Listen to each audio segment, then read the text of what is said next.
খালামণি আর খালু হজ থেকে আইছে আর আমরা যদি না যাই তাহলে কি হয় কোন তো খালামণি বাড়িতে কি করলিম না করলিম সবকিছু লি রয়েছে আজকের ব্লগ।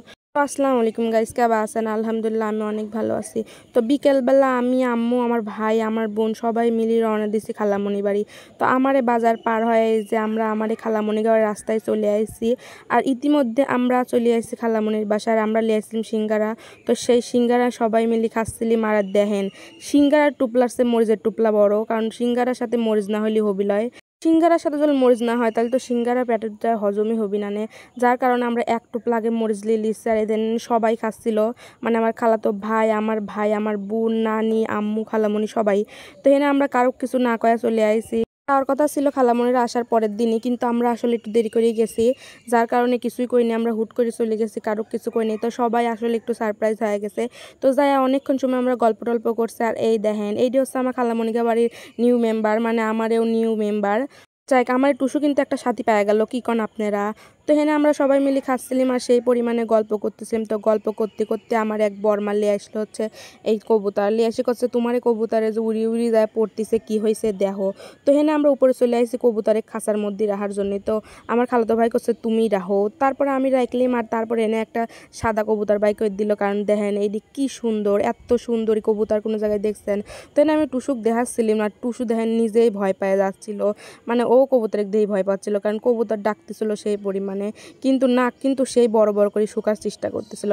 আর এই দেখেন দুইজন কিন্তু একেবারে কি কব যে মিলতেই ছিল না, কোনো মিলই খাচ্ছিল না। তো হেনে একটা পেয়ারা খাই নিলাম, পেয়ারা সেই কিউট দেখতে। আর হেনে আমি আবার উস্তাদি করি একটা কেক খাইবির লাগছিলাম, বুঝছেন? মানে কেকটা একটু একটু গন্ধ করতেছিল, কিন্তু অতটাও বোঝা যাচ্ছিল না। তা খাওয়ার পরে একেবারে মুখটাই নষ্ট।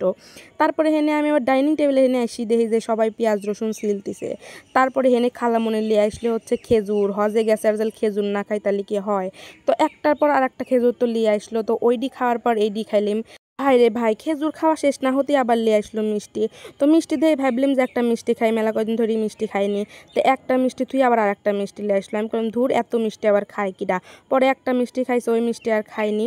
তারপরে হেনে আবার আমরা খাবির বসের সময় যদি শশা না খাই তাহলে কি হয়, তার উপর আবার খিচুড়ি দিই। তো হেনে শশার সাথে লেবু কাটি লিচ্ছিল খালাতো ভাই আর আমার ভাই মিলে কাটতেছিল। আর আমার কিন্তু খালাতো ভাই সেই কাজ পারে, বুঝছেন? মানে মেলা কাজ পারে, মানে সোড্ডা সেই কাজ পারে বাড়ির, কি আর কব। যাই হোক, হেনে আমরা খাইবির চলে আইলিম। তো হেনে হচ্ছে খিচুড়ি সাথে সালাদ, আমি তো কইলিম এই যে খিচুড়ির সাথে সালাদ না হলে হবি লয়। তো খিচুড়ির সাথে সালাদ আর ছিল হচ্ছে ডিম আর ছিল লেবু। যাই হোক, সব কিছু আমি প্লেটে ঠিক মতো সাজাই লিচ্ছিলাম। আর হচ্ছে না বোম্বাই মরিচ লিচ্ছি, কারণ বোম্বাই মরিচ না হলে আমার বাবা খাওয়া হবি লয়, বুঝছেন? যার কারণে বোম্বাই মরিচ লিচি, কারণ ওইটি হচ্ছে মাস্ট, ওইটি লাগবি। তারপর এনে একটু রসুন টসুন সব কিছু টাটকা লিয়া এখন হচ্ছে সব কিছু একসাথে এখন খাবো। ভাইরে ভাই, কি যে পরিমাণে স্বাদ!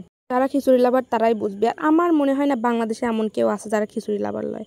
তারপর হেনে আমার খালাতো ভাই একটা পিস করে কাটি সবাই মিলে খাচ্ছিলাম, আর ভাগ করে খাওয়ার মজাই আলাদা। আর ওই খালাতো ভাই আর কি সব কাজ পারে। আর হেনে হচ্ছে খালামণিরা সৌদিতে কি আনছিল আর সেখানে কি ব্যবহার করছে, তো সেইটাই আর কি দেখাচ্ছিলাম। যাই হোক, আজকে ভিডিওটা আপনার কাছে কেমন লাগছে অবশ্যই জানাই যাবেন। তো আসসালামু আলাইকুম, আল্লাহ হাফেজ।